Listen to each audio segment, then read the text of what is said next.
Outside the Box. Standing by to join me is Kate Battaglia.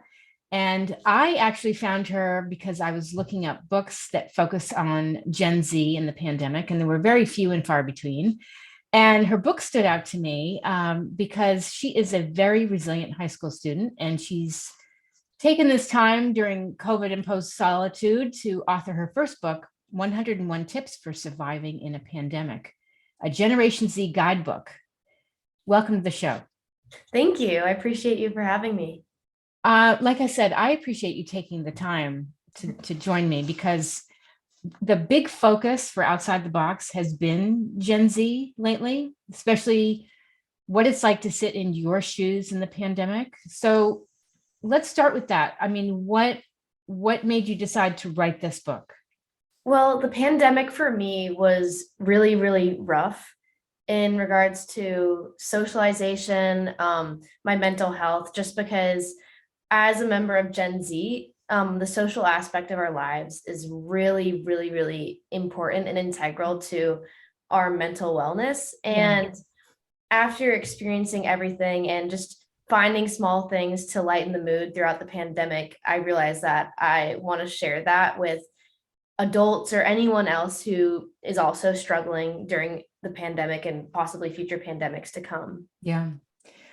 You know, it's interesting. There's a lot of research on before the pandemic, there was a mental health pandemic that was already happening. And then here we are with COVID and different variants, and that has just upped it. And I'm sure you've seen with your peers that as well. I really have, yes. And I would say that I'm a very strong advocate for the mental health pandemic that's going on and all the issues that are coming around. And all around me, I mean, at school, it's just everywhere. And it's really sad to see. Yeah, it really is. But I have so many things to ask you because I want to give adults a glimpse of what's it like for Gen Z, because your generation, to me, there's a lot to admire. Okay, because here, we have Greta, is it Thunberg? Yes. Here we've got millions of students that have walked out in protests for climate change. Mm-hmm. We've got police brutality. Your generation stands for very important causes. What do you think of that? I think that it's probably one of the defining characteristics of our generation. Coming from a generation where our views on like mental health or political views are so varying from future generations. Yeah. There's just something in us that really just wants to speak out and just project our voices, because a lot of the times we aren't really heard. Yes. As children, as teenagers, the adult world sort of puts us down in that regard. And to do anything to stand up for our causes, like whether it's Greta Thunberg for climate change or for people with mental health and whatnot, doing whatever it takes to get our voices heard. I think that's a great characteristics of also children and whatnot, where we act out to get attention, and our way of acting out is standing up for what we believe is right. Yeah. I actually went to a protest with my daughter, who was 18 at the time, to protest the deaths of so many individuals. I had never heard their names before. My daughter made a poster. So we have George Floyd, who I had heard, but all these other people as well. So she made this huge poster. We go to this peaceful protest. And then there were so many people, in the Gen Z, age group, speaking at the mic. It was so powerful. It was such an education for me. I feel like more parents need to tune in to the things that are really important to your generation.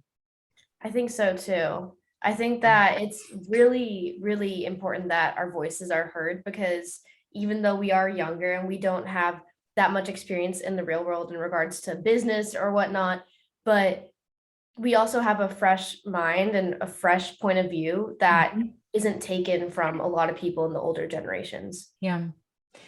Well, what I also like is that you're living your own path. You're not doing, I feel, I'm not trying to make a big generalization, but a lot of people in your generation, they're going to carve their own way. They're not going to be listening to their parents who say, you need to do this, and that, You have very strong beliefs about being very open to what your journey is. And I like that.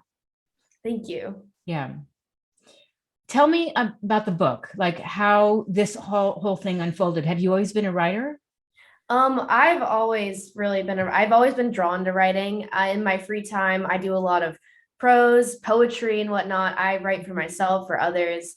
Writing has always been a really big passion in my life. I would say it's something that I've always wanted to pursue in the future. And when I got this opportunity, it came from my aunt actually worked with Loving Healing Press and published her own book about traumatic brain injury. And I heard from that connection the opportunity to write a book about 100 ways how to survive COVID and something COVID related regarding Gen Z. And immediately I saw that and I was like, wow, this is what I've been wanting to do for quite a bit. Because I mean, I can only do so much by posting stuff on my Instagram story, like Right. spreading awareness for different causes and whatnot. But to have something physically out there permanently is Yeah. an opportunity that really just sparked my interest. Yeah. Now, do you feel that your generation, they're very open about, hey, I need a mental health day, or I need, this is what I need as far as my mental health? I really think so. It's something that, I mean, I see at school. I mean, I do it myself. Mhm. Everybody's really become an advocate for themselves and really expressed to other generations, to peers and whatnot, the importance of their mental health and also communicating that in that regard. Yeah. I've been doing a lot of talks with students, all different ages. Just finished some talks at UC Irvine here in the School of Social Ecology. And I talk about, originally I was asked, like, talk about the keys to success. And I don't really think there's keys to success except being able to fall down and get back up and be good to yourself and be thoughtful and kind and take really, really good care of yourself. Because my feeling is like, having been a student that got D's and F's at various points in my life, Mhm. that predicts nothing. So if like students are watching this thinking, oh my gosh, I'm bombing on my Zoom classes, that predicts nothing in your future. Do you think they're told that message?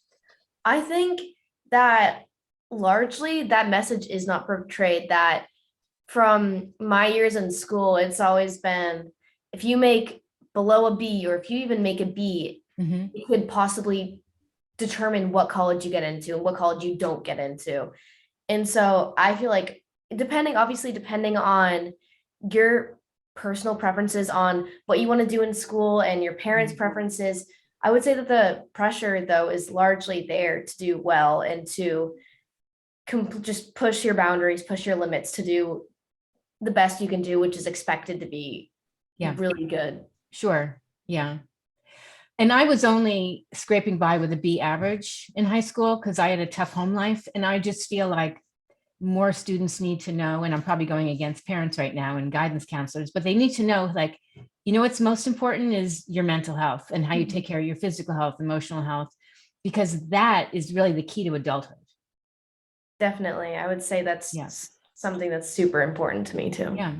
Or even like when you go to college and you have conflict with your roommate, or you have different things, like if you don't know how to deal with that, that is really important. Because like you could be a rock star in high school and get straight A's, amazing scores, and like get to college and you crumble. And I've seen it happen.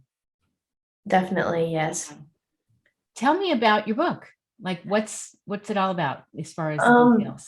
my book is about, it's really taken from personal experiences. It's obviously it's tips on how to survive COVID, but Yeah. it's taken from all of the things that I've listed in the book is stuff that I've done largely, or I know personally that other people have done. And a lot of it is just carefully selected through things that really helped me keep going and stay happy during the pandemic because it was a very dark time to see other people getting sick Yeah. and getting sick myself. It's scary, obviously, and it's scary to see that before the vaccine, where a bunch of people were at risk and getting hospitalized, like the fear of grandparents.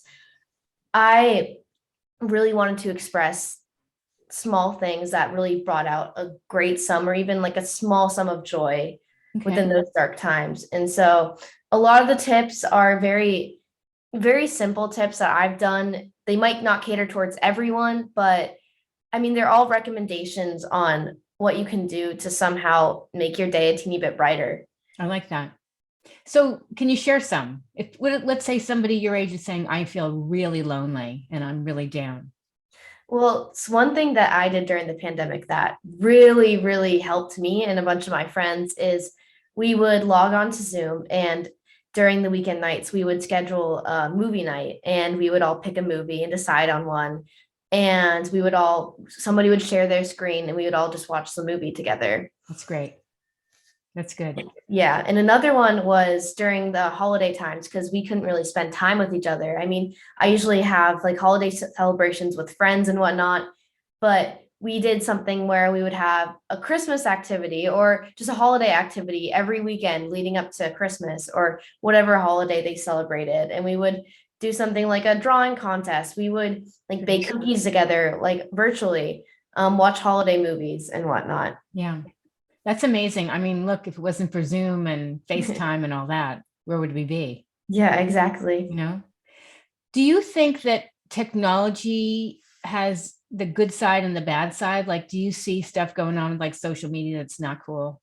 I think it's a very like double-bladed sword. Like I think that there's a lot of great things. I mean, the fact that we have Zoom and FaceTime to connect with each other. I mean, instant message where you can just send a text and it just goes right through without a delay. Mm-hmm. But I would say that social media such as like Instagram, I mean, as much as I want to say it doesn't like affect me, but Instagram, I mean, it really does take a toll on you when like even if you know that people are taking pictures of like just some of the peaks of their like days or weeks or whatnot, even if they're not actually as good as they look, it still makes you feel a teeny bit less happy about what you're doing with your Yes. life and saying, oh, Right.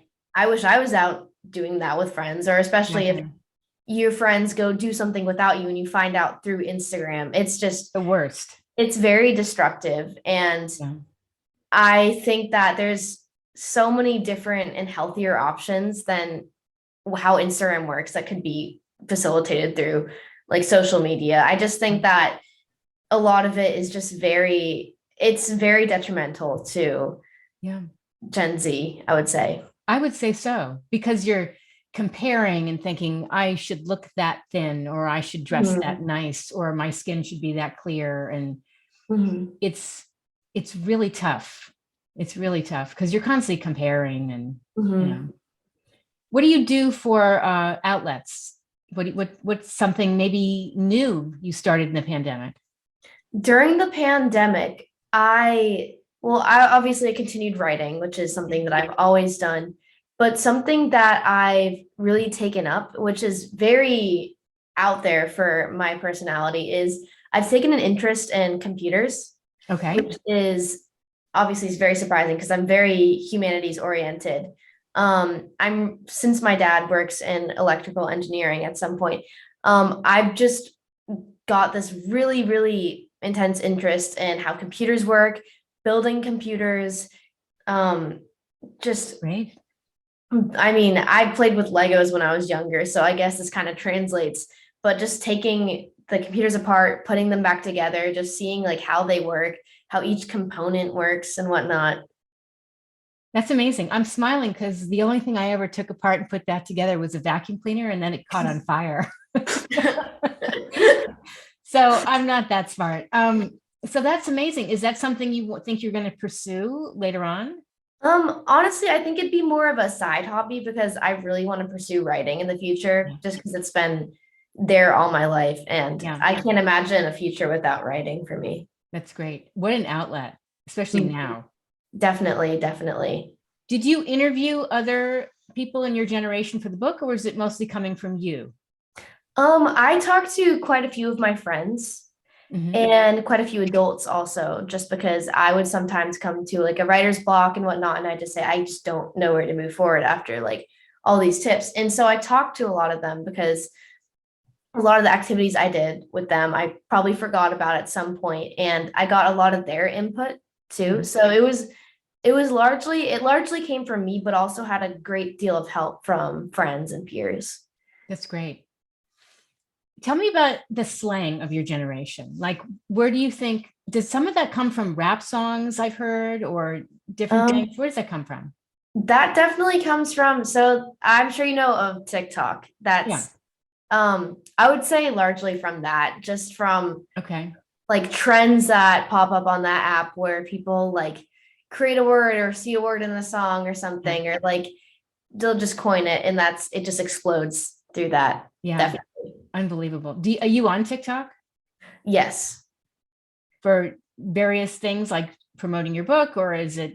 Mainly just for fun, Yeah. just to stay sort of in the loop because a lot of like news or like culture outlets for Gen Z or come from TikTok. I mean, some Yes. of the stuff on it is just for comedy reasons and whatnot, but Right. there's a lot of stuff like regarding like fashion or like tips on how to study for AP exams or like movies that you might like or Sure. music. So it's sort of like this sort of like melting pot of Gen Z culture. Yeah. I feel like it really amped up in the pandemic, like more and more people from dancing Definitely. with their grandmothers to whoever got on TikTok. Am I right? Definitely. I would say that it really helped us sort of stay sort of together and stay intact. Mhm. I mean, it's a great outlet for people who are also struggling with like mental health issues in a way Yeah. to stay connected with the world and just feel like you aren't totally like, even if you're shut in your room, you're still connected to some part of your generation. Yeah. Yeah. I was going to say there's a lot of content on mental health. Some of it's really good for people that are struggling so they feel like they're not alone. Mhm, definitely. Yeah. Anything else you'd like people to know about your book? Let me think. Well, I would say that some of the tips might to you personally sound bizarre or just sound possibly dumb, just depending on who you are. But Okay. a lot of like the strangest things and just sort of the most like out of pocket, like Can you random. share some? Oh, one thing that I don't think I'd ever say that I did, but I bought a deck of tarot cards and Okay. I'm I was never sort of into I mean, I read Harry Potter, but I wasn't sort of into the sort of like magical sort of like divination type um practices and whatnot. But Hmm. some of my friends took tarot cards up and it really spiked my interest because I didn't really understand what the whole idea was about. And I got a deck from my Barnes and Nobles and I talked to one of my friends on how to use it.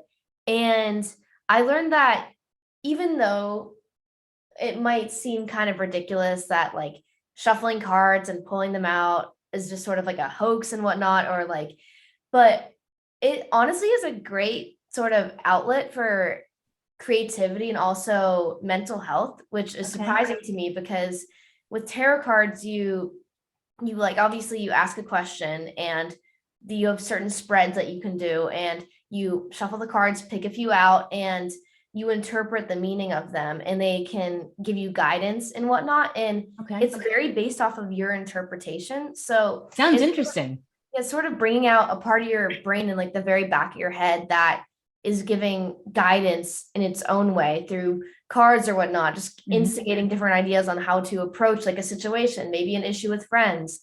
So it's sort of like a personal type therapist, honestly. I That's how like it. That's not what I had thought it was. I sometimes I remember people being hesitant to do it, like it Mhm. was going to bring out something like creepy or uncomfortable Yeah, they didn't want to yeah. deal with, or yeah.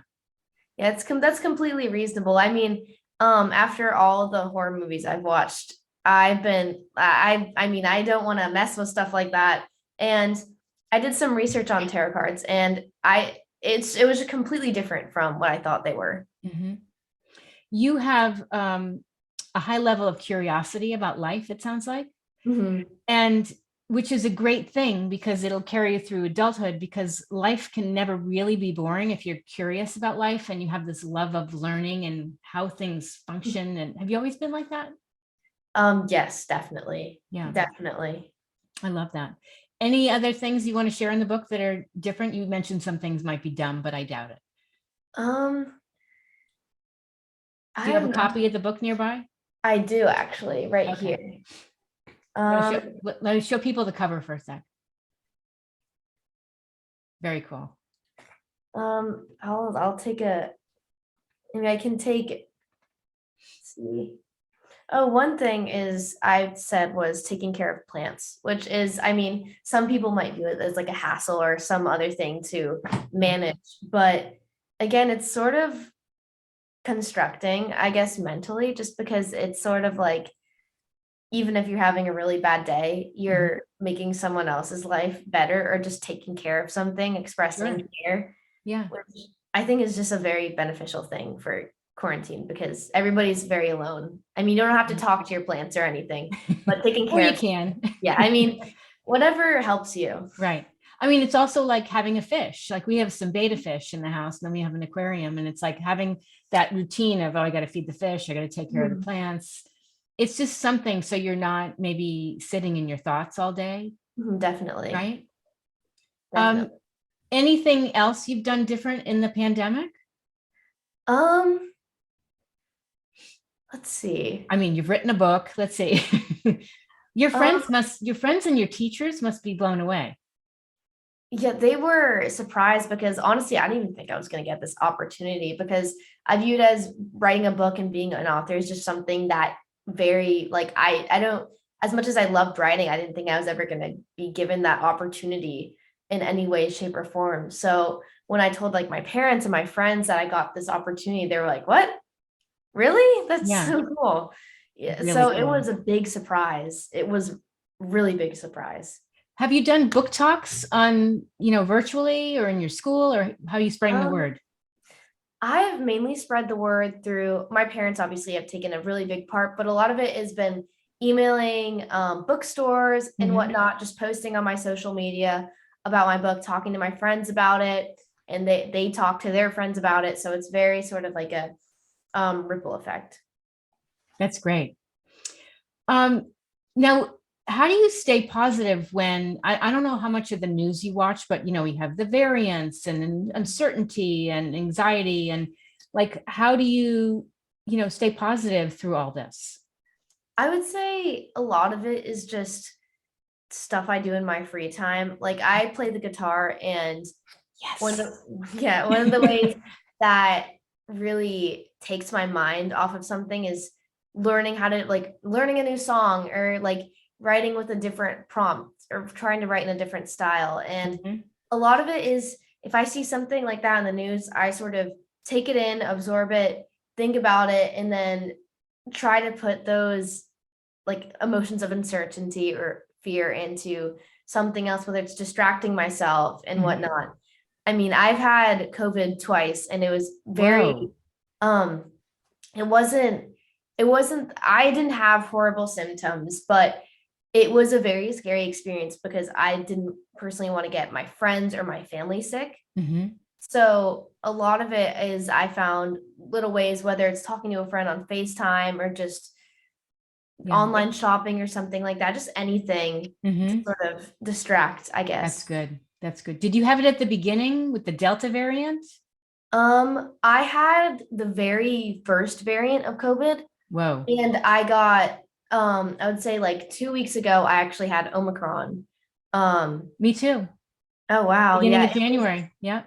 it was I didn't even realize that I had it until like one day I felt kind of off. Yeah. But I never had Delta, which I'm very thankful for because Sure. I know that it's very That was virulent. bad. Yeah. Mhm. Yeah. One last thing, um, sometimes adults feel like they can't talk to their, teenagers, and teenagers need space. Mhm. All people of all ages need space. But what advice would you give to parents who feel like they cannot form a connection with Gen Z? They don't communicate well, and maybe there's a wall up between them. Mhm. I can sympathize because I know that my parents have felt the same way just because the pandemic is, even though we spent more time with each other, it just still felt very distant in a way. Yeah. I would say just be patient. The Hmm. most that I can say is be patient. Don't force anything. I mean, Yeah. if one thing that I can say Gen Z hates, or myself personally as a teenager, is forced conversation or for forced interaction where it sort of feels like somebody says, "Oh, you have to do this with us, Yes. otherwise this," or something like that. So Right. I think that although it's tough because obviously you want to stay connected to your children because that bond is super important, especially when you're spending more time with each other during the pandemic. I would just say that obviously patience is a virtue, and I very value that in relationships. And Yeah. also communication is a very big thing, and not forcing communication, being like, oh, is everything okay right now, is just checking in and just Right. saying like how are you doing, like how are you doing today, like just having like a casual conversation and not sort of be like very interrogative and just condescending and whatnot. Right. I Yeah. would say that.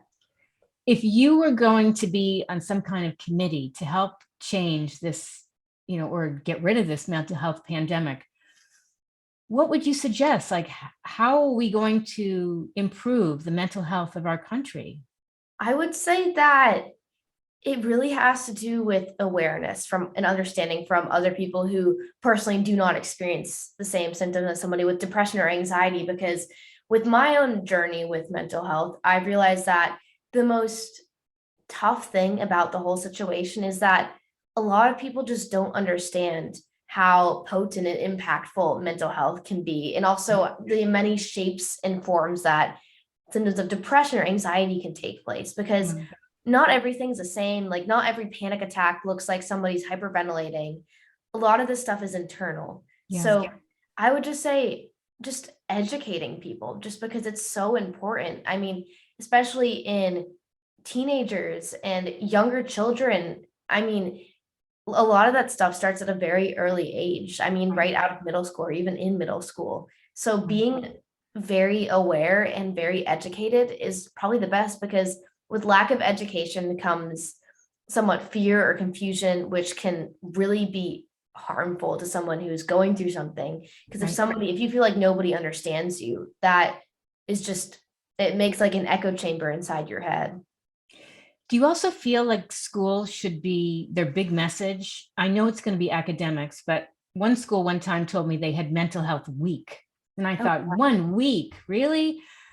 Don't you feel like they have to send the message that we're here for you? Like, if you feel like you don't have anybody to talk to, we're here for you. And we want to just teach you coping skills that will be lifelong.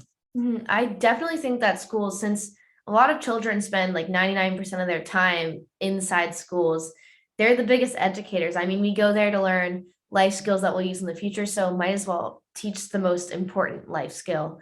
Like, my school has a great counseling program, and it's very helpful. I mean, we also have a club that spreads mental awareness. It's called the um Student Wellness Club, and I am on the board of that, That's obviously. great. Um, but I feel like schools, as like an educator, I think that mental health should be something that's talked about all the time. Yeah. I mean, it's something that is, a lot of people in high school struggle, whether it's with friends, with grades and whatnot, but everybody needs support in their own unique way. And teaching people how to do grounding exercises, or like how to help a friend that's having a panic attack or just going through a depressive episode, and providing resources and whatnot, maybe apps to use, meditation apps and whatnot. Yeah. Like, I would say that schools could potentially be an amazing super spreader for mental health awareness if Wouldn't that be we great? take that up. Yeah. I want to share one quick thing with you, and it's on my website. It's a donut story. So in September, I went to a Dunkin' Donuts because my daughter said she was having a really bad day. She was very upset about something else, and Dunkin' Donuts messed up her order. And I'm like, well, just get your receipt and go back. She says they didn't have any. The computer was down. I said, well, we'll just go back with your cup, because you're honest. You're just going to go up with your cup and say, hey, you messed up my order. So we drive through the drive-through, and they said, we're closed. It was like 4:30. I said, well, we just want to get credit back. And they said, where's your receipt? I said, your computers were down.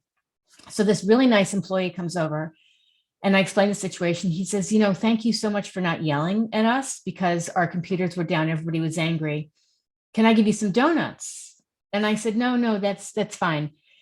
He says, can I please give you donuts? Because I'm really upset that every day at the end of the day, the food is thrown out. He said, pull around the back to the side door and let me show you how much food is thrown out. So we pull around and it's like floor to ceiling, this massive cart, hundreds, Kate, hundreds, donuts, muffins. And he's like, can you just take a couple dozen and do me a favor and go feed people that are experiencing homelessness? Now, there's only one answer to that, right? Yes, of course. So about 4 or 5 days a week, I would go at closing and pick up the donuts, would box them up. I'd talk to the employees. We formed like these great conversations. And sometimes my daughters would be having bad days and we would go to Dunkin' Donuts and we would come out of there so lit up from connecting with other Gen Zers. And then the next day I started finding like 6 or 7 places that help feed single moms and their kids, or, homeless shelters. And it was a game changer. So it was pretty much someone from Gen Z opening my eyes to I'm not doing enough. Wow, that's absolutely amazing. So I came up with the idea of the care initiative out of that whole donut thing and some other things I did. And if you go to the website, otbseries.com, you'll see it. And I'm trying to inspire other students to do stuff because there is a sense of disconnect and lack of meaning and purpose right now. So to connect them with something that's outside of their mindset is a good thing. I would say that's very valuable too. Cool. Do you have friends that volunteer? Yes, I would say a lot of them. We have a very extensive community service council, and I'm one of the great organizers. So we get a lot of opportunities to go onto the community and give back, which is great because with Dallas being so big, there's just endless opportunities to give back to your community. That's amazing. Mm-hmm. And it just makes you feel good. It really does. Yeah. I mean, my school, I know a lot of schools do that too, but we have a community service hour requirement to graduate and for each grade. And a lot of people we have certain awards for completing a certain amount of hours. And a lot of people just go above and beyond what is required. And I just think that's a great reflection on just the impact of community service has on the community and also an individual who's giving back. I agree. Anything else you'd like people to know about you? I've learned a lot. Well, I would just say that I'm a really big advocate for mental health, and on my social media, I promote a lot of tips and advice for how to stay okay during the pandemic. So wherever anyone is, if anyone needs any support or anything, I'm obviously here for them. Anyone, awesome. Absolutely. Just because I felt alone at one point in my life, and probably I will at many other points to come, but it's probably the worst feeling that I would say that anyone could ever feel. So yeah. Well, you've shared a lot of great advice, and the fact that you play guitar is an amazing outlet. Doesn't that lift you up, like to learn new songs and just kind of the mental vacation that takes you? Definitely. I would say it's something that's just, I'm so happy that I learned how to play the guitar. I mean, it's great to be sitting in a car, maybe having like a bad day driving home from school, listening to a song and just being like, oh my gosh, I want to learn this on the guitar. Yes. So it gives me something to look forward to. Maybe I'm like sitting in school listening to music and I hear a song. Oh my gosh, I should learn this on the guitar. So it gives me something to look forward to. And it's just a great emotional outlet, I would say. I feel like I'm talking to my younger self because I picked guitar up at 10 and then I stopped for a while. But are you self-taught or you take lessons? I'm mainly self-taught. I mean, I picked it up when I was in, I would say like 5th or 6th grade. I really wanted to learn the guitar. I mean, I had an app, and then we moved to Texas because I used to live in Boston, and I never got lessons. And recently one of my friends was like, oh, I really want to learn the song that you like on the guitar. And I was like, oh, I have a guitar. Maybe I should learn it. And so I learned how to play a certain song. And I was like, wow, like this is great. I mean, I didn't think that I could teach myself how to play the guitar, but I guess I can. And so I just spent time, maybe like 30 minutes every day, just learning different songs, learning different chords and whatnot. It's great. And just practicing. And then it's just, it's just, I'm so thankful that I have like the resources to have a guitar and just be able to learn any song I'd like with the internet and whatnot. Very important question I have to ask you. Electric or acoustic? Um, I only have an acoustic guitar, but Okay. I've always wanted to use an electric guitar. But I think if I got one, I think I'd drive my parents insane. I don't think that they like that very much. Really? Oh, I do love electric. And I use Songster. If you're familiar with Songster, No. it's let's see, I'll spell it out for you and email it to you. But I love it, or you can Google it. And it has tab, and any song, you just type in the song you want to learn. It tells you how easy or difficult, and Wow. it just tells you everything you need That's to know. awesome. I wish I Yeah. knew about that earlier. Yeah. Yeah. So where can people find out more about you? What's your social media handle? And I know your book's on Amazon. My social media handle is Kate Battaglia and with two A's at the end. Okay. And should I say how I spell my name? Yes, I was going to ask. So Battaglia is B as in boy, Attaglia, and Okay. then obviously an extra A at the end, and Kate is with a K. So, Perfect. All right. And people can find your book on Amazon. yep. Can't wait for your next book. I'm Thank you. serious. I mean, wow. Writing a book. You're 17, correct? Mhm. Yeah. What an accomplishment. Excellent. Thank you. I appreciate it. Thank you so much for calling in. Of course, again, thank you for having me. My pleasure.